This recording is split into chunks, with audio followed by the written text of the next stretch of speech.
এই গলিত কাহাটো আপনি ঢালি আছে না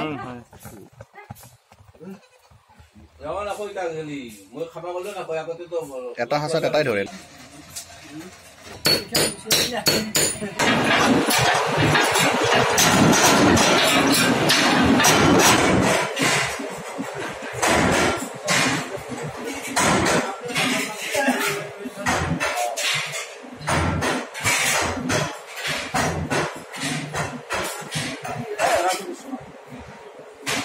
কাহৰ ষ্ট'ৰ কৰে ন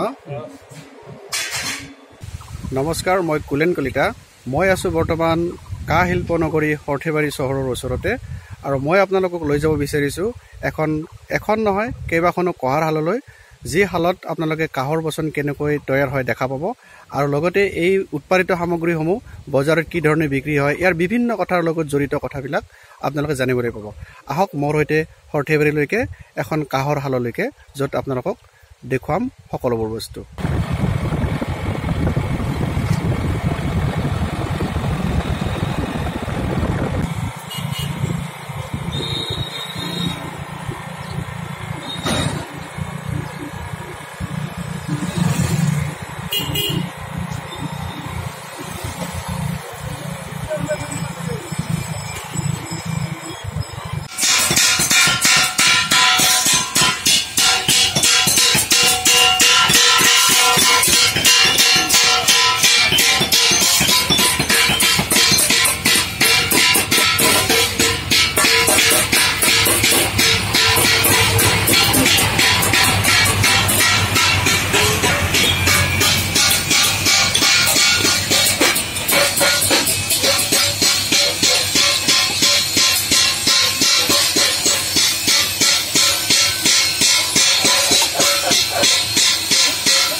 এই কাহৰ হালখনত আপোনালোকে কি বনায় এইটো আমি কাঁহী বনায় ন এই কাঁহীটো কেনেকৈ বনায় মানে কেঁচা মাল বা পুৰণা বস্তু কেনেকৈ বনায় আপোনালোকে অলপ কৈ দিয়কচোন এইটো আমাৰ ভাঙা মেটে ভাঙাটো আমাৰ গেল পৰে জুই ভাঙা মানে কোনটো ভাঙা বুজায় ভাঙা কৰে মানে যিবিলাকে ব্যৱহাৰ নকৰি পেলাই আৰু ভাঙচি বা কিবা হৈছে আচ্ছা তাৰপিছত এইটো ভাঙাৰ পিছত এইটো হয় এইটো গুলি কাহা বুলি কয় গুলি কাহা আচ্ছা আচ্ছা তাৰপিছত এখন কেনেকৈ বনায় আমি ৰুলিং কৰি আনো ক'ত আনে এইটো মিলত আনো আমি মানে মিল আছে ইয়াতে আচ্ছা আচ্ছা মিল এই চেপ্তা বনাই অনাৰ পিছত আমি কাঁহীটো বনাওঁ এই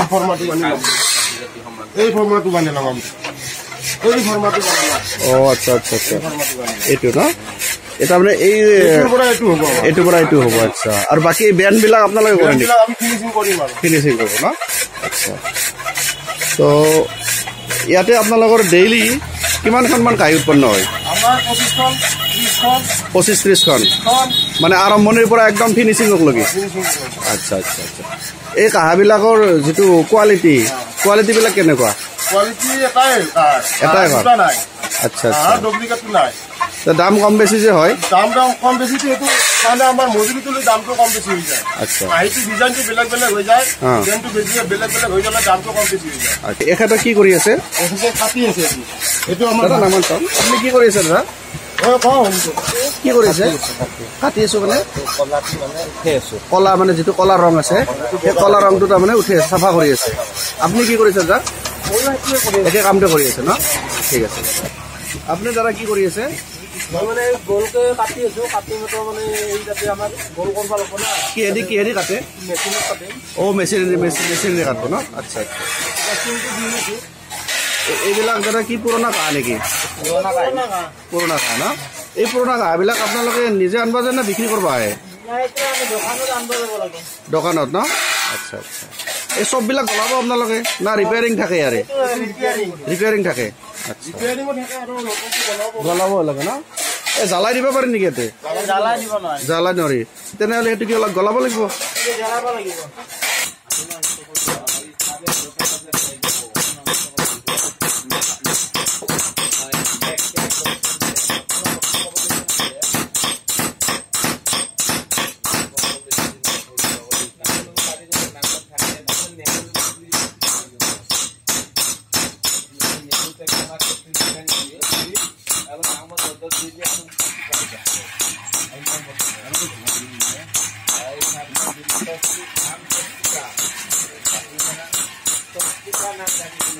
তাৰপিছত এইটো কি লগাই আছে এই যিটো খুৰা থাকে সেই খুৰাটোত জইন দিব আচ্ছা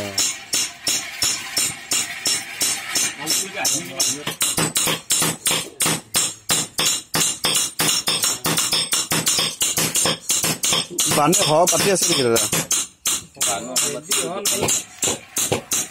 এটা উল্টি দিব পৰা যাব নে এটা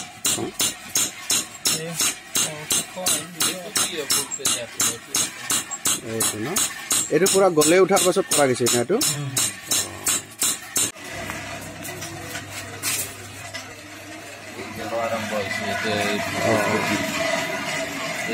ইয়াতে কি বনাই নো সেইটো কাহৰ কি বনাই তাল তাল আচ্ছা আচ্ছা তাল বিভিন্ন সাইজৰ তাল বনাই না এই বনোৱা প্ৰসেসটো একবাৰ ক'ব নেকি মানে কেনেকৈ আৰম্ভৰ পৰা শেষলৈকে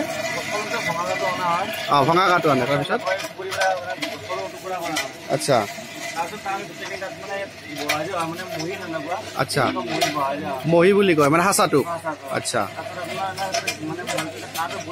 গলিব সেইবিলাক মাটিৰ হাঁচা নেকি কি বুলি কয় সেইটো আগ আচ্ছা অ' এইবিলাক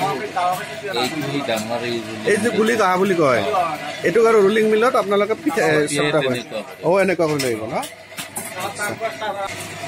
দাদা এইটো আপোনালোকে যে ৰোলিং মিলৰ পৰা লৈ আহে তাৰপিছত এনে কি কেনেকৈ কৰে এইটো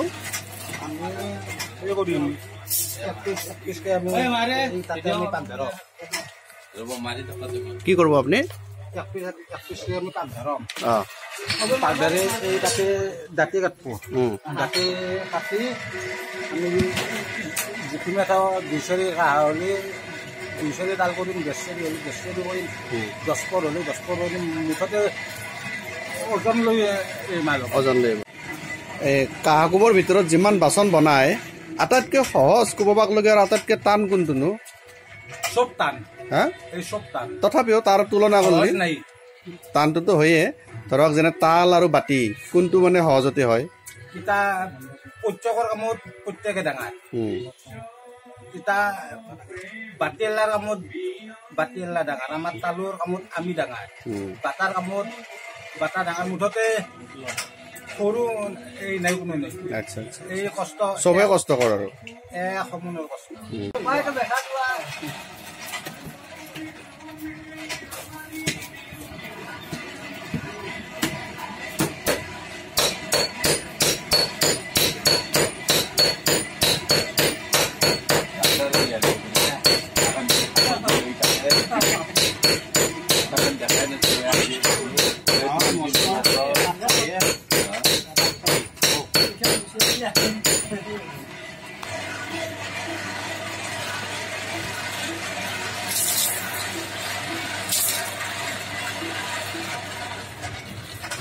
गरम तो गरम हो गया बहुत गरम जाने का हमारे हमने ये पिंडा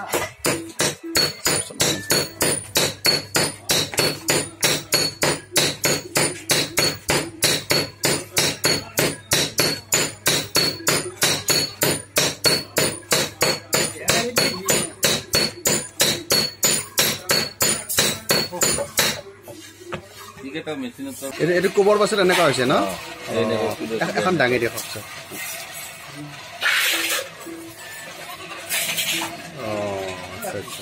এখন খুলি দেখা দিয়ক আপোনালোকে কাম কৰিব কেতিয়া আহে নো ৰাতিপুৱা 5 বজাতে আহে ন 5 বজাত আহি কেতিয়ালৈকে কামটো কৰি থাকে 6 বজাক লৈ কৰে ন গোটেই দিন কামেই কৰি থাকে বহুত কষ্টকৰ কাম ন এইটো আচ্ছা আচ্ছা আপোনালোকে সপ্তাহৰ প্ৰতিদিনে কৰে না কামটো মাজে মাজে কেতিয়াবা বন্ধ যায় কি হিচাপত বন্ধ থাকে তিথি পৰ্বলৈ বন্ধ এনে ৰবিবাৰ বুলি বন্ধ সেনেকুৱা নাই আৰু ন আচ্ছা আচ্ছা এইটো আপোনালোকৰ কাম কৰা কিমান বছৰ হ'ল 25-30 বছৰ এই কামটো কৰি আছে ন এই কামবোৰত আপোনালোক এক্সপাৰ্ট আৰু ন আপোনালোকৰ কাহবিলাকৰ কেতিয়াবা কমপ্লেইন আহে না ধৰক তাল একযোৰা কিনি নিলাক কোনোবাই যে তাল যোৰাৰ শব্দ ভাল নহয় এনেকুৱা কিবা কমপ্লেইন আহে না কেতিয়াবা আহে ন সেইটো আপোনালোকে ঠিক কৰিব পাৰে যে ন আৰু ইয়াতো টেষ্ট কৰিয়ে পঠায় আপোনালোকে দাদা আপোনাৰ ঘৰ ক'ত? ইয়াতে ঘৰ আপোনাৰ? আচ্ছা, এই কামটো কৰা আপোনাৰ কিমান বছৰমান হ'ল? 12 বছৰমান হ'ল ন? এইটো কাম কৰাত আপোনালোকৰ কি মজুৰি হিচাপে কাম কৰে নেকি? মজুৰি হিচাপে ন? আচ্ছা, এইটো কামত চৰকাৰী কিবা সুবিধা পাইছে নেকি আপোনালোকে? সুবিধা একো পোৱা নাই ন?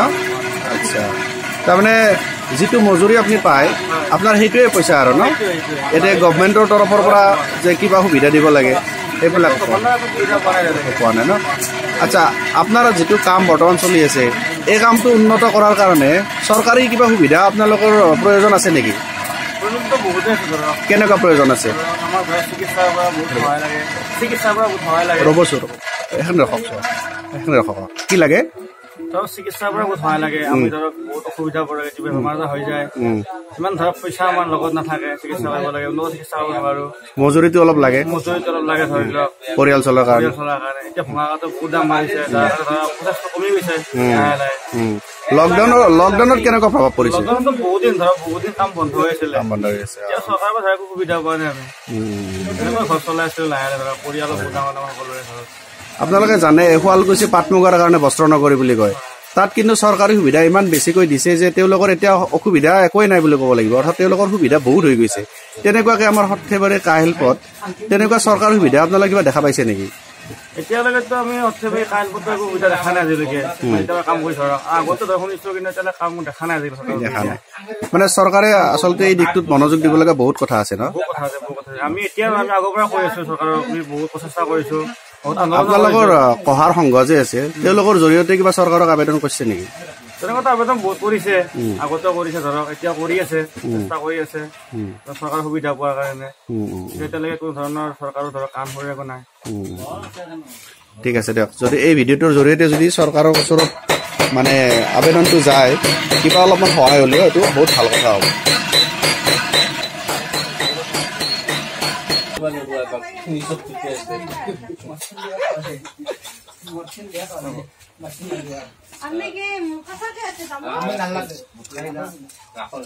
এই গলিত কাহাটো আপুনি ঢালি আছে ন?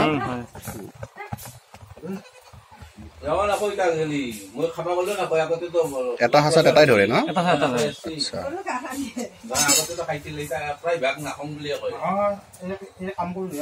এই সাঁচাটোৰ নাম কি? আগ বুলি কয় আপোনাৰ। আগ, মাটিৰ আগ হয়। আগ।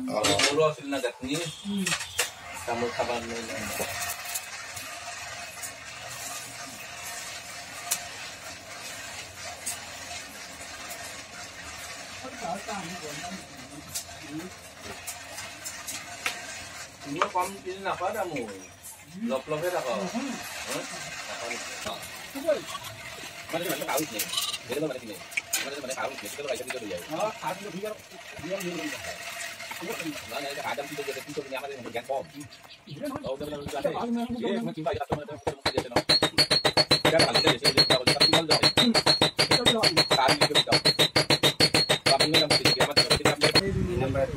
দাদা কি বনাইছে এইটো? এইটো শৰাই। শৰাই ন? অলপ বেলেগ ধৰণৰ শৰাই নেকি? এইটো বেলেগ ডিজাইনৰ। আচ্ছা আচ্ছা, এইখন কাঁহৰ ডাইনিং? বাপৰে, এইটো বৰ ডাঙৰ কথা। এইখন কাঁহৰ পালেং। আজি সৰ্থেবাৰীত এটা বৰ ডাঙৰ বস্তু দেখিবলৈ পাইছো আমি। এইটো হৈছে কাঁহৰ ডাইনিং, মানে গোটেই ডাইনিংখন সম্পূৰ্ণ কাঁহেৰে তৈয়াৰী। ইয়াতে একদম শৰাইৰ নিচিনাকৈ তলত এই খুৰা, এইটো খুৰা, তাৰপিছত এইটো কাঁহেৰে বনোৱা। অলপ দেখাত যদিও ৰংটো মানে বেলেগ হৈ গৈছে, চাফা নকৰাৰ কাৰণে সেইটো হৈছে। হয় হয়, এইখন মানে যিখন পালেং বনাইছে, পালেংখন নিশ্চয় অলপ পুৰণি হৈ গ'ল ন? এই পালেংখন কি সম্পূৰ্ণ কাঁহেৰে তৈয়াৰী নেকি? এইখন কাঁহ আৰু পিতলৰ লগত লগ লাগি গৈছে। চব বস্তু তাৰমানে কাঁহৰে বনাব নোৱাৰিতো। আচ্ছা, কি বেন কিবা কিবি বস্তু বিলাক পিতলে দি বনোৱা হয়। আচ্ছা, আৰু কিছুমান কাঁহ ইয়াৰ লগত জড়িত কৰি থৈ দিয়া। আচ্ছা দাদা, মই যে এইমাত্ৰ কাঁহৰ যিখন পালেং দেখা পালো, এই পালেংখন যদি ধৰক আপুনি বিক্ৰী কৰিব বিচাৰে তেনেহ'লে আপুনি বিক্ৰী কৰিবনে? যদি এনেকে কাষ্টমাৰ ওলাই তেতিয়াহ'লে বিক্ৰী কৰিম আমি। আচ্ছা, তো নিশ্চয় এটা তাত কথা আহিব যে ইমান ডাঙৰ বা ইমান ওজনৰ এখন কাঁহৰ পালেং, ইয়াৰ দাম কেনেকুৱা হ'ব নিশ্চয় মানুহে জানিব ইচ্ছা কৰিব। কেনেকুৱা হ'ব পাৰে দামটো? আপোনাৰ মোটামুটি 40 লাখ টকা এখন পালেংখনৰ দাম। 40 লাখ টকাৰ মানে ধাতু আৰু মজুৰি মানে মেহনত গোটেইখিনি মিলি পেলাই আমাৰ যিটো মজুৰি বা মেটেলৰ যিটো মূল্য গোটেইটো মিলি আমাৰ 40 লাখ টকা। আচ্ছা, তো এতিয়া যদি কোনোবা গ্ৰাহকে সেইখন কিনিব বিচাৰে আপোনাকতো ধুনীয়াকে চাফা কৰি দিব। চাফা কৰিব পাৰিম। চাফা কৰাৰ পিছত কোনোবাই যোগাযোগ কৰিলে নিশ্চয় আপুনি বিক্ৰীৰ কাৰণে চেষ্টা চলাব ন? আমাৰ এই ভিডিঅ'টোৰ জৰিয়তে চেষ্টা কৰিম যাতে কোনোবাই এনেকুৱা এখন ৰাজকীয় পালেং যদি ইচ্ছা কৰে কিনিব, ইয়াত ডাইনিং ছেট আছে, পালেং আছে, এই পালেংবিলাক চেষ্টা নিশ্চয় কৰিব পাৰিব। এই চকী, আচ্ছা আচ্ছা, ইয়াত দেখিছে আপোনালোকে এই যে খুৰাবিলাক, এইবিলাক চকীৰ খুৰাবিলাক খুলি থৈ দিয়া আছে বৰ্তমান। তো এনেকুৱা ধৰণৰ খুৰাবিলাক তেওঁলোকে মানে লগাই দিব। এই এখন প্ৰকাণ্ড শৰাই, বাপৰে, এইখনৰ চাইজটো দেখিলে আমি দাঙিব পৰা অৱস্থাত নাই, এইখন বহুত ওজন আছে এইখন। আচ্ছা, তো মোৰ এইখনে খুব ভাল লাগিছে। অলপ ৰুমটো অলপ আন্ধাৰ হ'ল, তথাপিও কিন্তু এইবিলাক মানে চেয়াৰ ন? আচ্ছা, এই যে আপোনালোকে দেখিছে তলত এইবিলাক, যদি কোনোবাই এই পালেংখন আৰু ডাইনিং ছেটটো কিনিব বিচাৰে তেনেহ'লে এনেকুৱা ধৰণৰ খুৰা থকা চেয়াৰ তেখেতসকলে বনাই দিব।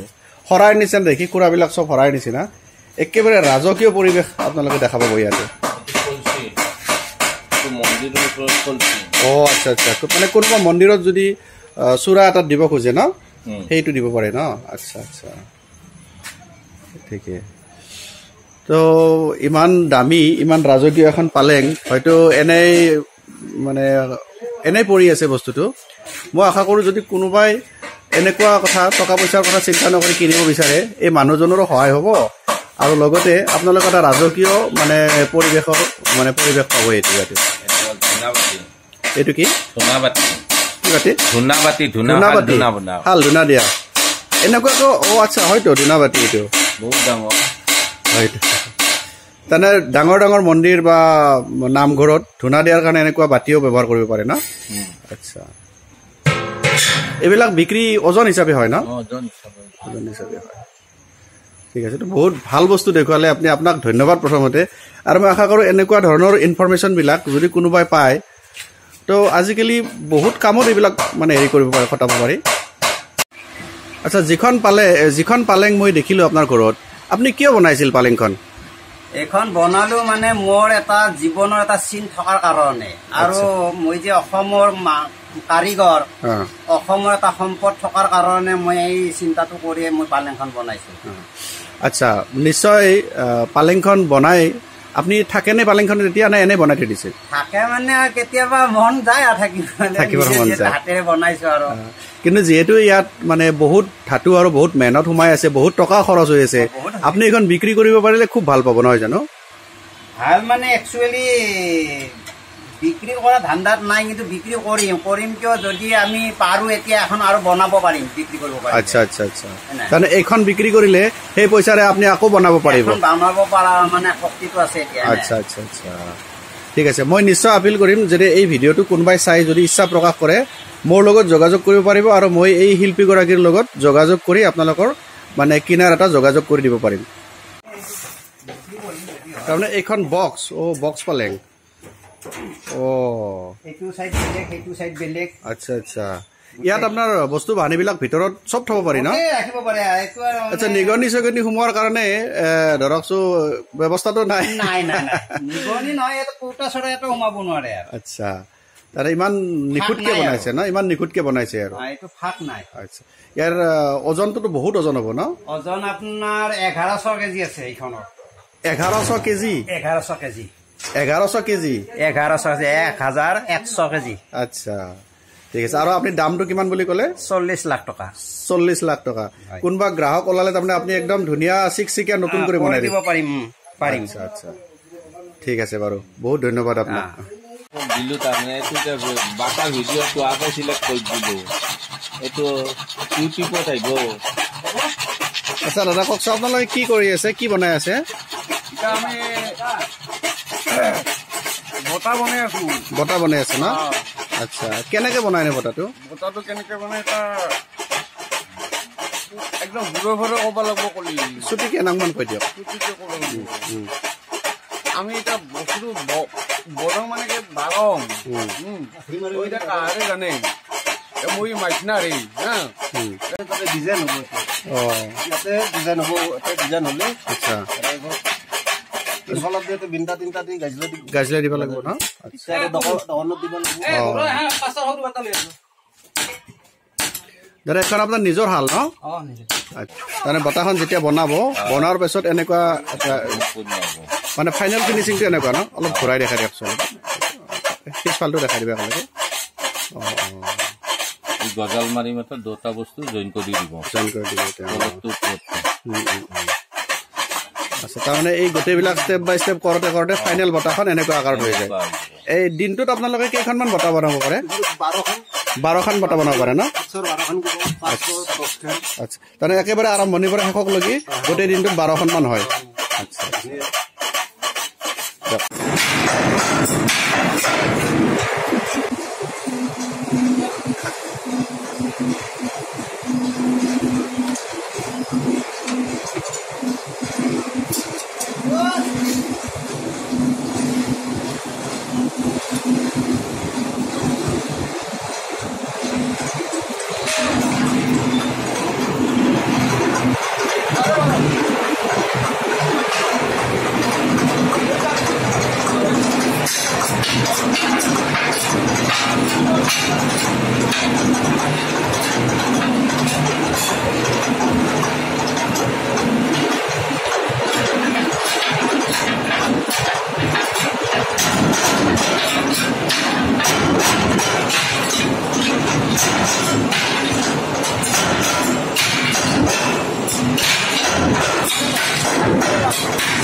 কাহৰ ষ্ট'ৰ কৰে ন? এইটো তাল আচ্ছা আচ্ছা বেছি হ'ব। এইখনত দেখা, এইখনৰ ওজন কেইখনমান আছে? 1.5 কিলোৰ।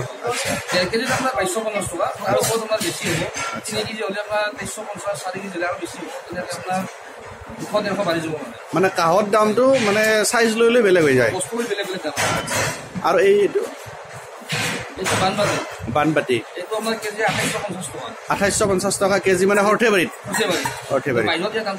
বেলেগ হ'ব কাৰণ কেৰিং চাৰ্জবিলাক থাকে তাতে। আচ্ছা, তাৰপিছত বতাহ ইয়াৰ কেনেকুৱা দাম? কেজি, তাৰমানে ইয়াত চব কথা কেজিত চলে,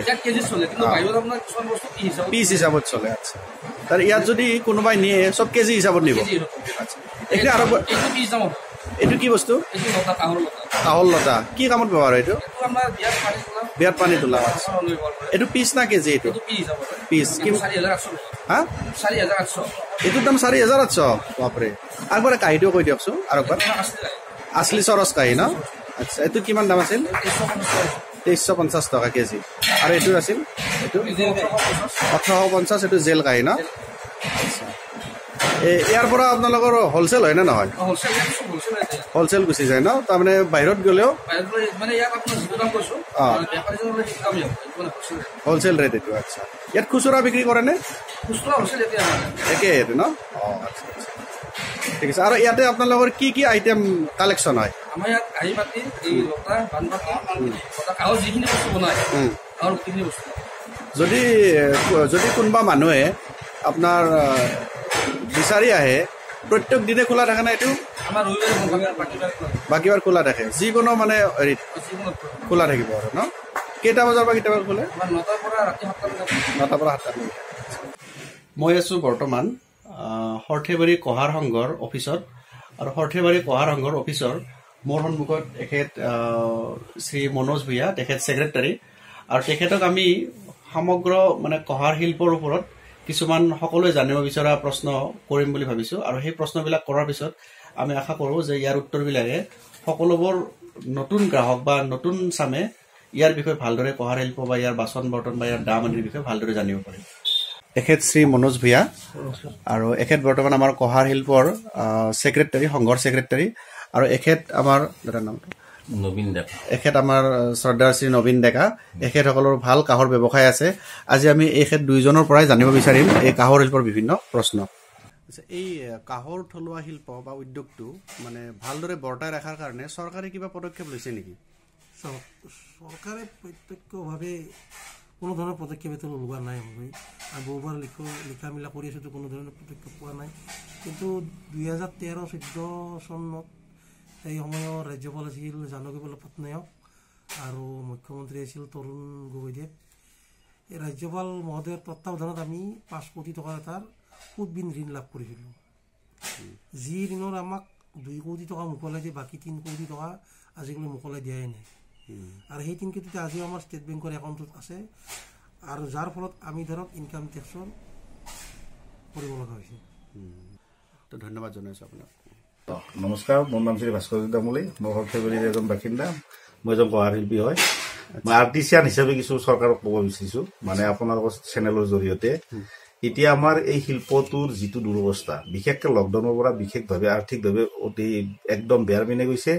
আৰু লকডাউন যোৱাৰ ফলত 2021 24 মাৰ্চৰ পৰা যেতিয়া লকডাউন দিলে, তেতিয়া অসম চৰকাৰে তাৰমানে আমাৰ এই শিল্পটোক সম্পূৰ্ণৰূপে বন্ধ কৰি থৈ দিছে প্ৰায় 9 মাহ। আৰু সেই 9 মাহত মানুহখিনি ইমান অৱস্থা বেয়া হৈছে, যিটো অৱস্থা আজিও তাৰমানে ঘূৰাই অনাটো বহু অসুবিধা হৈছে। আৰু অতি কমেও এই ঘূৰাই আনিব লাগিলে অতি কমেও তাৰমানে 15-20 বছৰ লাগি দিব। আৰু এতিয়া কেঁচা মালৰ যিটো বৰ্ধিত মূল্য, সেই বৰ্ধিত মূল্যটোৱে আমাক এই শিল্পটোৰ ওপৰত বাৰুকৈ প্ৰভাৱ পেলাইছে। আৰু এখন আমাক ৰেচন কাৰ্ডৰ ব্যৱস্থা কৰিব লাগে। ৰেচন কাৰ্ডখন কিন্তু মই এই কাৰণে ক'ব বিচাৰিছোঁ, ৰেচন কাৰ্ডখন আমাক চাউল দালিৰ কাৰণে ৰেচন কাৰ্ড নালাগে। আমাক যদি এই শিল্পটো উন্নয়ন কৰিব লাগে, এনেকুৱা এখন ৰেচন কাৰ্ড লাগিব, যিখন ৰেচন কাৰ্ড হ'ব আমাৰ এই কেঁচা মালটো তৈয়াৰ হৈ টিন এণ্ড কপাৰ, মানে ৰাং আৰু তামৰ পৰা, তামৰ সংমিশ্ৰণত এইটো তৈয়াৰ হয়। আৰু ঘটনাটো হ'ল কি, এই টিন এণ্ড কপাৰটো যদি আমাক অসম চৰকাৰে এই ৰেচন কাৰ্ডৰ পদ্ধতিত যদি সুলভ মূল্যত যোগান ধৰিব পাৰে, তেতিয়াহ'লে এই শিল্পটোৰ উন্নতি একদম খাটাং হোৱাটো। এতিয়া এই শিল্পটোৰ মানে আমাৰ যিটো কেঁচা মালৰ মূল্য আজি 6 মাহ আগত 700 টকা আছিল, এতিয়া 1450 হৈছে। কিন্তু এই চৰকাৰে যদি আমাক টিন এণ্ড কপাৰটো যোগান ধৰে সুলভ মূল্যত, মানে ধৰক চৰকাৰে কিছু আধা দিলে, আমি আধা ল'ম, আমি নিজে খৰিদ কৰিম আধা অংশ। কিন্তু যেনেকৈ চাউলত তাৰমানে 1 টকীয়া চাউলটো 1 টকাত দি আছে, 19 টকাৰ চাউলটো, সেনেকৈ যদি আমাক সুলভ মূল্যত ৰেচন কাৰ্ডৰ জৰিয়তে যোগান ধৰে, তেতিয়াহ'লে এই শিল্পটোৰ লগতে আমাৰ সৰ্থেবাৰী নগৰখন তাৰমানে বহুত উন্নতিৰ বিষয়ে আগবাঢ়িব। আৰু শিল্পটোৰ লগত তাৰমানে যদিও আমি 2400 শিল্পী এতিয়াও জড়িত হৈ আছো, এই 2400 শিল্পী কিন্তু আমাৰ অসমৰ নিবনুৱা সমস্যাৰ 1% হ'লেও সমাধান কৰি আছে। আৰু এই ক্ষেত্ৰত 1% যিহেতু সমাধান কৰি আছে, এই ক্ষেত্ৰত চৰকাৰে পদক্ষেপ লোৱাটো উচিত। যদি এই শিল্পটো মৰি যায়, এই 2400 মানুহক নিবনুৱা সমস্যাৰ কাৰণে আৰু এটা ডাঙৰ চৰকাৰৰ কাৰণে এটা ডাঙৰ আঘাত হৈ পৰিব। আচ্ছা, মই মাজতে কথা এটা কৈছোঁ, ধৰি লওক কেতিয়াবা চৰকাৰে সুবিধা দিম বুলি বা চৰকাৰে সহায় কৰিম বুলি ভাবে, কিন্তু উপযুক্ত পইণ্ট নাথাকাৰ কাৰণে তেওঁলোকে ক'ত কেনেকৈ দিম উপযুক্ত মানে হেৰিটো বিচাৰি নাপায়। এতিয়া কহাৰ সংঘ হিচাপে চৰকাৰক উপযুক্তভাৱে যাতে চৰকাৰে মানে বিবেচনা কৰিব পৰা ধৰণৰ কিছুমান পইণ্ট তেখেতসকলৰ ওচৰত ৰাখিছে নেকি? আপুনি যিটো আজি মোক ক'লে, এনেকুৱা তেখেতসকলৰ আপোনালোকৰ দাবী চৰকাৰৰ ওচৰত দিয়া হৈছে নেকি? এই ক্ষেত্ৰত চৰকাৰক আমি বিশেষভাৱে কেইবাৰে জনাইছো। মানে চৰকাৰে যিটো পদক্ষেপ আমাৰ ল'ব খোজে, চৰকাৰে মাত্ৰ আমাক অলপ টকা দিয়ে, মানে 1 কোটি টকা দিয়ে। 1 কোটি টকা দিলে 2400 মানুহৰ মাজত কি পৰিব? বা 1 কোটি টকাৰ আঁচনি এখন কিবা কেনেকৈ হ'ব পাৰে নেকি? যিটো এখন ব্ৰিজ বনাব লাগিলে 600-700 কোটি টকা লাগে। আৰু এই শিল্পটো যদি বাছি ৰাখিব লাগে, চৰকাৰে সেনেকুৱা 600-700 কোটি টকাৰ এটা প্ৰজেক্ট বনাব লাগিব। মই যিটো প্ৰজেক্টৰ কথা কৈছো, এই প্ৰজেক্টটো আমি কেঁচা মাল যোগান ধৰাৰ কাৰণে বাৰম্বাৰ আমি চৰকাৰৰ ওচৰত দাবী জনাই আহিছো, কিন্তু চৰকাৰে কেঁচা মালটোৰ বিষয়ে একো কৰা নাই। কিন্তু কেঁচা মালটো যদি আমাক ৰেচন কাৰ্ডৰ জৰিয়তে যদি আমাক প্ৰত্যেক শিল্পীৰ মাজত একোখান কেঁচা মালৰ কাৰণে ৰেচন কাৰ্ড দিয়ে, চৰকাৰে কেঁচা মালটো আনক, আমাৰ আপত্তি কমো নাই, আমি নিজে কাৰ্ডটো তৈয়াৰ কৰি লওঁ। টিন এণ্ড কপাৰটো চৰকাৰে আমাক সুলভ মূল্যত দিয়ক। যিটো আজি টিনৰ দাম আজিৰ তাৰিখত 4,000 টকা হৈ আছে, সেইটো যদি আমাক চৰকাৰসকলে 50% ৰেহাই দি দিয়ে, তেতিয়া এই শিল্পটোৰ উন্নতি খাটাং বুলি আমি ধৰি ল'ব পাৰোঁ। আৰু এই টিনটো আহিব বাহিৰৰ পৰা, এই বাহিৰৰখিনি অনাখিনি এতিয়া GSTৰ কথা আহি পৰিছে, কিবা আহি পৰিছে, চৰকাৰে এই GSTৰ কাৰণে আমি এইখিনি কাম কৰিব পৰা নাই। আপোনালোকে কহাৰ সংঘৰ তৰফৰ পৰা কহাৰ শিল্পটোক লৈ কিমান দূৰ আশাবাদী? আমি এই সমবায়টো এই আমাৰ এই কহাৰ সংঘৰ পৰা আমি শিল্পীখিনি বহুত আশাবাদী, কাৰণ এই শিল্পটোৰ এই সমবায়খনৰ পৰা আমাৰ শিল্পীখিনি বৰ্তমান জীৱিত অৱস্থাত আছে। তাৰে লগত আমাৰ যিখিনি আমাৰ মহাজন আছে তেখেতসকলৰ পৰা শিল্পটো বচাই আছে। গোটেইখিনি সমবায় কাভাৰ কৰিব নোৱাৰে, আৰু এই 2400 মানক কাভাৰ কৰাটো সম্ভৱ। এই ক্ষেত্ৰত সমবায়ৰো যিখিনি পইচাৰ প্ৰয়োজন সেইখিনি পইচাৰো অলপ কিছু কমি আছে, কিন্তু এই ক্ষেত্ৰত সমবায়ৰ লগতো চৰকাৰে যোগাযোগ কৰিব পাৰে। কিন্তু বিশেষকে যদি শিল্পীখিনিৰ লগত যদি বিশেষভাৱে জড়িত কৰে, মই যিটো পইণ্ট দিছো ৰেচন কাৰ্ড, এই ৰেচন কাৰ্ড, স্বাস্থ্য বীমা আঁচনি, এই দুটা পইণ্টত যদি চৰকাৰে যদি হেৰি কৰে, তেতিয়াহ'লে এই আমাৰ শিল্পীখিনিৰ উন্নতি একদম খাটাং বুলি মই ক'ব পাৰোঁ। আৰু বিশেষকে মই এই কাৰণে চৰকাৰক এইটো দাবী জনাইছো, যিহেতু অসমীয়া সংস্কৃতিৰ এটা মানে উজ্জ্বল নক্ষত্ৰ হিচাপে এই শিল্পটো আছে, গতিকে এই অসমীয়া সংস্কৃতি যদি ৰক্ষা কৰিব লাগে, এই শিল্পটো বাছি ৰখাটো অতিকৈ প্ৰয়োজন। যিহেতু অসমীয়া ধৰক নামঘৰত যদি তাল জোৰ নবজায়, অসমীয়া নামঘৰটো কিন্তু শুৱনি নহয়। গতিকে এই ক্ষেত্ৰত এই যেনেকৈ শুৱালকুছি যেনেকৈ পাট মুগাৰ কাৰণে বিহুৰ কাৰণে আমাক পাট মুগাৰ প্ৰয়োজন, তেনেকৈ নামঘৰত কিন্তু তাল জোৰ নহ'লে নহ'ব। বা অসমীয়া ছোৱালী এটা যদি বিয়া দিব লাগে, তেতিয়াহ'লে আমাৰ এই কাঁহ শিল্পটোৰ মাল নহ'লে কিন্তু বিয়া দিয়াটো আমাৰ অসমীয়াৰ কাৰণে এটা ক্ষতিকাৰক বুলি আমি ভাবি লওঁ। আৰু এই ক্ষেত্ৰত এই শিল্পটো বচাই ৰখাৰ কাৰণে চৰকাৰে পদক্ষেপ লোৱাটো মই কিন্তু ভাবোঁ। আৰু তেখেতসকলে তাৰে দূৰদৰ্শী চিন্তা কৰিব লাগিব। তাৰমানে এই আজি শিল্পীবিলাকে দাবী কৰিছে 1 কোটি টকা দিছে, এনেকুৱা কৰিলে নহ'ব। চৰকাৰে নিদিয়া বুলি নকওঁ আমি, চৰকাৰে আমাক 3বাৰ পইচা দিছে, কিন্তু আমাক যিটো ছিষ্টেমত দিব লাগে সেই ছিষ্টেমত দিয়া নাই। মানে ঘৰ বনোৱাৰ নামত দিছে। আমাৰ যিহেতু ঘৰ আছে, আমাক ঘৰ দিয়াৰ একো দৰকাৰ নাই, আমি শিল্পীখিনি সেই ঘৰতে কামখিনি কৰি থাকিম। কিন্তু আমাৰ অতিকৈ প্ৰয়োজন কেঁচা মাল, যিটো কয়লা, টেঙা আৰু আমাৰ ৰ মেটেৰিয়েলছ। এই ৰ মেটেৰিয়েলছটো যদি ৰেচন কাৰ্ডৰ পদ্ধতিত যদি আমাক দিয়ে, বা আৰু কয়লাখিনি যদি আমাক ৰেচন কাৰ্ডৰ পদ্ধতিত দিয়ে, তেতিয়াহ'লে এই শিল্প উন্নতি কিন্তু একদম সকলোৱে ভাবিব, আৰু উন্নতি হ'বই ফাইনেল। এই দুটা এপচন মেইন পইণ্ট। আপোনাৰ কথাত যিটো দৃঢ়তা, এই দৃঢ়তা আৰু একদম যুক্তিবাদী যিটো চিন্তা, এই চিন্তাত এইটো কথা বাৰুকে স্পষ্ট হৈ উঠিছে যে ৰেচন কাৰ্ডটো সঁচাকৈ এটা ভাল দিশ হ'ব পাৰে, যাতে পইচাখিনি অথলে নাযায়। যোনে পাব লাগে শুনে একজেক্টলি পাব, কাৰণ নহ'লে ৰেচন কাৰ্ড নাথাকিলে বহুত মানুহ হয়তো দাবীদাৰ হ'ব। ৰেচন কাৰ্ড শিল্পী যিমান আছে শিল্পীৰ নামত ৰেচন কাৰ্ড তৈয়াৰ কৰি দিয়ে। শিল্পী বিলাকে তাৰমানে যাক যিমান ৰ মেটেৰিয়েলছ লাগে তেখেতসকলে খৰিদ কৰিব, মানে 50% দিব। যেনে এতিয়া আমি আমাৰ ৰেচন কাৰ্ডৰ জৰিয়তে আমি চাউল আৰু বা কেৰাচিন উদ্যোগ কৰোঁ, যিমান আমাক দিয়ে চৰকাৰে এটা কটা ধৰি দিয়ক, 1 মাহত আমি ইমান দিম। আমাৰ শিল্পীখিনিৰ লগত চৰকাৰে আছুতীয়াভাৱে তেখেতসকলৰ অফিচাৰৰ লগত আমাৰ লগত আছুতীয়াভাৱে যদি আলোচনা কৰি এইখিনি এটা আঁচনি তৈয়াৰ কৰে, তেতিয়াহ'লে কিন্তু উন্নতি খাটাং বুলি আমি ক'ব পাৰোঁ। আৰু আজিকালি চৰকাৰে কিন্তু স্বাস্থ্যৰ প্ৰতি বহুত নজৰ দিছে। সকলোৰে কাৰণে স্বাস্থ্যটো এটা সাৰ্বজনিক অধিকাৰ বুলি ধৰি লৈছে। গতিকে স্বাস্থ্য বীমাৰ ওপৰতো নিশ্চয় চৰকাৰে কৰিবলগীয়া আছে আৰু কৰিব চাগে। মানে স্বাস্থ্যৰ কাৰণে আমি আমাৰ শিল্পীখিনিৰ স্বাস্থ্যৰ কাৰণে আমি চৰকাৰক বহু কেইবাৰ দাবী জনাইছো, বহু কেইবাৰ স্মাৰকপত্ৰ দিছো। তাত আমি ধৰি দিছো, আমাৰ যিহেতু সদায় জুই পানীৰ লগত খেলা, এনি টাইম আমি নন ষ্টপ আমি তাৰমানে জুইৰ লগত 8 ঘণ্টা কাম কৰিব লাগে। আমাৰ চকু যোৱাটো খাটা। আমি তেখেতসকলক কৈছো, এতিয়া ছুপাৰ স্পেচিয়েলিটি হস্পিটেল অসমত বহুত কেইখন বনাইছে, কিন্তু আমাক স্পেচিয়েল ছুপাৰ স্পেচিয়েলিটি হস্পিটেল আমাৰ সৰ্থেবাৰীত এখন অতিকে প্ৰয়োজন। কিয় প্ৰয়োজন? এই শিল্পীখিনিৰ কাৰণে। আৰু এই শিল্পীখিনি নহ'লে কিন্তু কঁহাৰ শিল্প জীয়াই নাথাকে, কাৰণ সকলোৱে কামটো কৰিবই লাগিব। আৰু ধৰক এতিয়া আমাৰ BA পাছ বা MA পাছ কৰা ল'ৰা আমাৰ শিল্পৰ লগত জড়িত, কাৰণ চাকৰিৰ অভাৱ, চাকৰি বিচাৰি তাৰমানে সেই কৰি যোৱা নাই। কিন্তু যিহেতু চৰকাৰৰ এটা নিবনুৱা সমস্যা এটা 1% হ'লেও সমাধান কৰিছে, লগতে চৰকাৰৰ গুৰুত্ব দিয়াটো অতিকে প্ৰয়োজন বুলি আমি ভাবোঁ। তো আপোনাক বহুত ধন্যবাদ, আপুনি বহুত যুক্তিপূৰ্ণ কথা কৈছে। আৰু এইবিলাক কথা নিশ্চয় চৰকাৰৰ কাণত পৰিব। সকলোৱে ইয়াক মানে কথাটো বহলভাৱে চিন্তা কৰাৰ কাৰণে সকলোৱে ইয়াক এটা প্লেটফৰ্ম হিচাপে নিশ্চয় ল'ব। আৰু এদিন হ'লেও আমি সকলোৱে আশাবাদী যে শুৱালকুছি যেনেকৈ আজি বৰ উন্নত এখন গাঁৱৰ পৰা নগৰলৈকে হ'ল, আৰ্থিক অৱস্থা যিহেতু সকলোৰে টনকিয়াল, সেনেকৈ আমাৰ কঁহাৰ শিল্পৰ লগত জড়িত সকলোবোৰ শিল্পী আৰু ব্যৱসায়ীবিলাকো আৰ্থিকভাৱে টনকিয়াল হ'ব, আমি নিশ্চয় আশা কৰোঁ। এইটো ধন্যবাদ।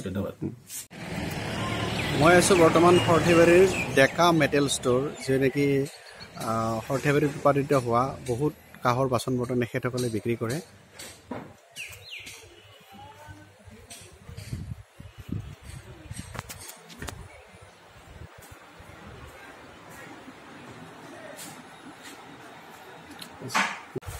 দাদা আপোনালোকৰ ডেকা মেটেল ষ্ট'ৰ সৰ্থেবাৰীটো এটা মানে অগ্ৰণী ব্যৱসায় প্ৰতিষ্ঠান আপোনালোকে কিমান বছৰ ধৰি এই ব্যৱসায়টো কৰি আছে এই ব্যৱসায়টো আমি মোটামুটি 27 বছৰ হৈ গ'ল 27 বছৰ হ'ল 27 বছৰ আৰম্ভণিৰ পৰা এই ব্যৱসায়টো আজিৰ দিনটোক লগি আপোনালোকৰ উন্নতি কেনেকুৱা হৈছে ধৰক আগৰ পৰা এতিয়ালৈকে এতিয়া আমাৰ উন্নতিটো ভালে আছিল পাছত আমাৰ লকডাউন পৰা চৰকাৰৰ যিটো লকডাউন আহিল এই লকডাউনৰ 2 বছৰ অলপ বেয়া দিশে গতি কৰি গৈছে তথাপিতো পুনৰ আৰু ঘূৰি আহিব বুলি আমি আশাবাদী কিন্তু এনে আমাৰ পূৰ্বত কৰি অলপ উন্নত ধৰণৰে হৈছে আপোনালোকৰ এইখন ব্যৱসায়ৰ পৰা বহুত মানুহক আপোনালোকে ৰোজগাৰো দি আছো আমাৰ কৰ্মীবিলাক আছে না শালবিলাক আছে যিবিলাক আমাৰ বাচন বৰ্তন বনাই দিয়ে সেইবিলাকক আমি সেই কৰোঁ দুখীয়া সাহায্য দিওঁ আমি এনেকুৱাকৈ চলি আছোঁ আপোনালোকৰ দোকানত মানে সকলোবোৰ বাচন বৰ্তন উপলব্ধ হয়নে আমাৰ দোকানত চবেই হয় আমি কাঁহ পিতল তামা এলুমিনিয়াম মানে একজন গ্ৰাহকে যেতিয়া কিবা বাচন বৰ্তন কিনিম বুলি আহে তেনে আপোনালোকৰ দোকানত সকলোৱে উপলব্ধ আছে চববিলাক পোৱা যায় অঞ্চলত মোটামুটি 5 টন 4 টন মান কাঁহ লাগে মানে সৰ্থেবাৰীত ডেইলি 5 টন বা 4 টন মানে কাঁহৰ প্ৰয়োজন হয় আচ্ছা এই এখন কহাৰ শালত যিখিনি শাল বুলি কওঁ এখন কহাৰ শালত সাধাৰণতে কি কি বাচন বনোৱা হয় এখন শালত একোবিধে কাঁহৰ বাচন বনোৱা হয় এখন শালত এবিধ আজিৰ দিনটোত যদি কোনোবাই কাঁহৰ সামগ্ৰী কিনিব আহে ইয়াত কেনেকুৱা দাম আপুনি এবাৰ বস্তুবিলাক দেখাই দামটো কৈ দিয়কচোন বস্তুবিলাক চাই লওক এইবিলাক বটা আছে এই ডাঙৰ ডাঙৰ বটা আছে এইবিলাকৰ কিলো হ'ব তোমাৰ 4,400 ডাঙৰবিলাক আৰু যিবিলাক সৰু লৈ আমাৰ দামবিলাক কাৰিকৰৰ মজুৰি অনুপাতে বৰণি অনুপাতে বেলেগ বেলেগ হয় তাৰমানে সৰুবিলাকৰ দাম কম হয় ডাঙৰবিলাকৰ দাম হয় সেইবিলাক কাম কৰাৰো বহুত জটিলতা আছে তাৰমানে চাইজ লৈ লৈ তাৰ দামটো হয় তাৰ চাইজ লৈ লৈ দামটো বেলেগ বেলেগ হৈ যাব আৰু ডিজাইন লৈও দাম বেলেগ হৈ যাব সৰু ডাঙৰ লৈ বেলেগ হ'ব ডিজাইন লৈ বেলেগ দাম হ'ব আৰু আটাইতকৈ কম দামী আমাৰ ইন জেনেৰেল কাঁহী বুলি কয় এইটোৰ দাম আছে আপোনাৰ আজিৰ 18,000 টকা এইটো যিটো বজৰুৱা কাঁহী আচ্ছা আচ্ছা ইয়াৰ ওপৰত আছে এটা চৰচ কাঁহী আছে আপুনি চাম দিয়ক আৰু কওকচোন এইটোৰ নাম হ'ল চুচ কাঁহী এইটো দোকানৰ স্পেচিয়েল কাঁহী আচ্ছা এইটোৰ দাম কেনেকুৱা এইটোৰ দাম 2400 টকা 2400 টকা পাৰ কেজি মানে এখন কাঁহী যদি 1 কেজি হয় কোনোবাই 2400 টকা দিব লাগিব 2400 টকা দিব লাষ্টিং কেনেকুৱা হ'ব ধৰক কোনোবাই নিলে লাষ্টিংটো বহুত হেভি হ'ব ওজন হ'ব আৰু উপযুক্ত কাৰিকৰেৰে বনোৱা হয় ইয়াত যিকোনো কাৰিকৰেৰে বনোৱা নহয় সেইকাৰণে ইয়াৰ মজুৰিবিলাক বহুত বেছি সেইকাৰণে দামটো বেছি আচ্ছা বজৰুৱা কাঁহী আৰু মানে চৰচ কাঁহী তো দামটো পাৰ্থক্য দেখা পালো কিন্তু দুটাৰ কাঁহৰ কিবা মানে হেৰি আছে নেকি কোনো পৰিৱৰ্তন নাই কেৱল কাৰিকৰৰ খাটনিৰ ওপৰত দামবিলাক বেছি হৈছে এখন কাঁহী বানতে বহুত 5জন 6জন কাৰিকৰে মাত্ৰ 4খন বনাব পাৰিব আৰু এই বজৰা কাঁহীখন মোটামুটি 30-35খন বনাব পাৰিব সেইকাৰণে এই 4খনত যিখিনি মজুৰি পাব এইখিনিও সিমান মজুৰি পাব সেইকাৰণে ইয়াৰ দামটো বেছি তাৰমানে কোনোবাই যদি বজৰুৱা কাঁহী বুলি কিনে তাত মানে কাঠ ধাতুটো বেলেগ বুলি আৰু চিন্তা কৰিব লগা নাই আচ্ছা আচ্ছা আচ্ছা খালি তাৰ ডিজাইন আৰু তাৰ গাঁথনিবিলাক লৈ পেলাই দামটো পৰিৱৰ্তন হৈছে আচ্ছা আৰু বাকীবিলাক এই বাতি চাতিবিলাকৰ কেনেকুৱা দাম বাতিবিলাকৰ এনেকুৱা ডিজাইন আছে কাঁহীৰ এনেকুৱা ডিজাইন আছে বাতিৰ জেনেৰেল বাতি চৰচ বাতি এনে বেলেগ বেলেগ আছে এইবিলাক বাতি আছে এই বাতিবিলাক আপোনাৰ চৰচ বাতি ন সেইটো চৰচ বাতি আচ্ছা এই চৰচ শব্দটো থকাৰ পাছত তাৰমানে তাৰ দামটো কাঁহী আৰু চৰচটো তাৰমানে কাঁহ আৰু পিতলৰ মাজত কোনটো উৎকৃষ্ট কাঁহটো উৎকৃষ্ট দামৰ কেনেকুৱা ডিফাৰেঞ্চ দামৰো ডিফাৰেঞ্চ 50-50 মোটামুটি 50-50 আহি যায় আচ্ছা তালবিলাক আমিতো শালত দেখিলো তাল বনাই আছে তো এইবিলাক ফিনিচিং তাল এনে এইবিলাকৰ দাম কি হিচাপত হৈছে এইবিলাকৰ দাম তোমাৰ আছে ডাঙৰবিলাকৰ দামটো বেছি আৰু সৰুবিলাকৰ কম সৰুবিলাকৰ 2250 টকা আৰু ডাঙৰবিলাক 2400 2500 2800 এনেকুৱা থাকে আচ্ছা আৰু এইবিলাকো মানে কাৰিকৰে বনোৱা ন? এইটো কাৰিকৰে বনোৱা, এইটো পিতলৰ মানে পিতলৰ ন? পিতলৰ জাপি বুলি কয়। পিতলৰ জাপি, আচ্ছা আচ্ছা। জাপি এইবিলাক পিচ চিষ্টেম নে? ইয়াৰ পিচ চিষ্টেম 18 ইঞ্চি 20 ইঞ্চি এনেকে ইঞ্চি চিষ্টেমত বিক্ৰী কৰা আছে। এইটোৰ এটা একজেক্টলি দাম কিমান মান হ'ব পাৰে? এইটোৰ একজেক্টলি দাম আপোনাৰ হ'ব তোমাৰ 1100 টকা। 1100 টকা হ'ব, আচ্ছা। কাঁহৰ প্লেটৰ আপোনাৰ কি কেজি চিষ্টেম না পিচ? KG system. এইটোৰ কেনেকুৱা দাম? এইটো 2250 টকা কেজি। কেজি কেইখনমান উঠে এক কেজি? 1 কেজি 3খন মান উঠিব ন? পিতলৰ চৰিয়া এইবিলাকৰ কি কেজি চিষ্টেম ন? এইটো কেজি চিষ্টেম। কেনেকুৱা দাম এইবিলাকৰ? এইটো কেজি 900 টকা। 900 টকা। কিন্তু সৰ্থেবাৰী পাৰ হোৱাৰ লগে লগে ইয়াৰ দামটো নিশ্চয় বেলেগ হ'ব, বহুত বেছি হৈ বহুত বেছি, কাৰণ কেৰিং চাৰ্জৰ লগত কথা থাকিব। আৰু আমাৰ ইয়াতে হোলচেল টাইপত বিক্ৰী হয় তো, পাইকাৰী ৰেটত বিক্ৰী হয়। ধৰি লওক একজন নতুন গ্ৰাহক, মই যদি একজন নতুন গ্ৰাহক, মই আপোনালোকৰ দোকানত আহোঁতে মানে ভাল কাঁহৰ বাচন বুলি ক'লে মোৰ ধৰক একো জ্ঞান নাই, তেনেহ'লে মই ভাল কাঁহৰ বাচনটো কেনেকৈ চিনি পাম? আপুনি চিনি পাব ডিজাইনৰ ওপৰত, ডিজাইন চালে ডিজাইনৰ ওপৰত আপুনি ধৰিব পাৰিব কাঁহটো ভাল নে বেয়া। আৰু তোমাৰ কাঁহ পিতলটো এটা ডাঙৰ সমস্যা আজিৰ দিনত। কাঁহ আৰু পিতলটো কেনেকৈ ধৰিব, কেনেকৈ কি কৰিব, একে দেখা একজেক্ট। আচ্ছা, আৰু এটা কথা, কাঁহৰ বাচন বৰ্তন আপোনাৰ গুৱাহাটী বা অন্যান্য ঠাইতো বিক্ৰী হয়। এতিয়া বহুত মানুহক কি হয়, দোকানীয়ে কেতিয়াও বেয়া বুলি নকয়, চব বস্তু ভাল বুলিয়ে ক'ব। আৰু গুৱাহাটীত যিহেতু মানুহৰ নলেজ এটা কমকৈ থাকে, কাঁহৰ বাচনটো যিটো দেখাত ধুনীয়া সেইটোৱে ভাল বুলি তেওঁলোকে কিনে। কিন্তু আপোনাৰ মতামত কেনেকুৱা যে কোনোবা এজন মানুহে সৰ্থেবাৰীত যদি কিনে তেতিয়াহ'লে তেওঁ একো নাজানিলেও ভাল বস্তু পাব বুলি পুৰা গেৰাণ্টি থাকে, নহয় জানো? ইয়াত মানে ৰং চঙীয়া বা চকচকীয়া দেখি ভাল কথা নহয়। 2 নম্বৰ কামটো খুব কম চলে, এইটো বৰ গুৰুত্বপূৰ্ণ কথা। তেনে কাৰোবাক যদি বেছিকৈ কাঁহৰ মাল লাগে, এই ডেকা মেটেল ষ্ট'ৰ এইটো আপোনালোকে ইমান বছৰ 28-29 বছৰ ধৰি ব্যৱসায় কৰি আছে, আজিলৈকে আপোনালোকৰ চাগে কোনো ধৰণৰ এনেকুৱা হেৰি অহা নাই যে বেয়া বস্তু বিক্ৰী কৰিছে? হয় হয় হয়। তো নিশ্চিতভাৱে কোনোবাই ইয়াতে যোগাযোগ কৰি কাঁহৰ বাচন বৰ্তন কিনিব পাৰে, নহয় জানো? আমাৰ দামটো একদম। আমাৰ আপোনাৰ কাষ্টমাৰ লৈ বেলেগ বেলেগ ৰেট নাই, এনেকুৱা হোলচেল ৰিটেল একদম। তাৰমানে কোনোবাই যদি ভাবে যে দাম খেলি পেলাই বস্তু কিনিম, মানে খেলা চিষ্টেমটো নাই না? আচ্ছা, আৰু এটা আহিল কি GST। ধৰি লওক কোনোবা এজন মানুহে বহুত টকাৰ বস্তু কিনিব আহিছে, তাত GST দিব লাগিব নে নাই? GST আমাক দিব নালাগে। আমাৰ কুটিৰ শিল্পত GST, কাঁহ শিল্পৰ কুটিৰ শিল্পত GST এই বহুত বছৰ আগৰ পৰা কিবা কৰ্তন হৈ আছে। মানে ৰাইজৰ কাৰণেতো বহুত ভাল কথা যে GSTটো নালাগে, নালাগা কাৰণে পইচাও বহুত বাচি যায়। কাঁহৰ চৰিয়া ন, আমি এনে আগতে ষ্টীলৰ চৰিয়া, পিতলৰ চৰিয়া দেখিছো, কাঁহৰ চৰিয়া ময়ো আজি প্ৰথম দেখিলো। আচ্ছা, এইটো কিমান মান ওজন আছে? এইটো 3 কেজি আছে। 3 কেজি, আচ্ছা।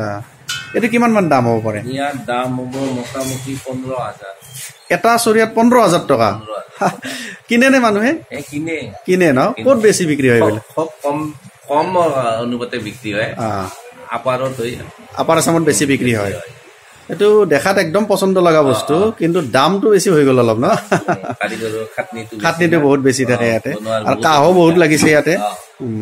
বাৰু, আপোনাক বহুত ধন্যবাদ এইখিনি সময় দিয়াৰ কাৰণে। উৎপাদিত কাঁহৰ সামগ্ৰীবোৰ, এই বাচন বৰ্তনবোৰ মাখিবাৰ সভা, সৰ্থেবাৰীৰ সভা আদি সভাবিলাকত সজাই পৰাই বৰ ধুনীয়াকৈ গ্ৰাহকৰ আকৰ্ষণৰ বাবে এনেকৈ বিক্ৰীৰ বাবে উলিয়াই দিয়া হয়।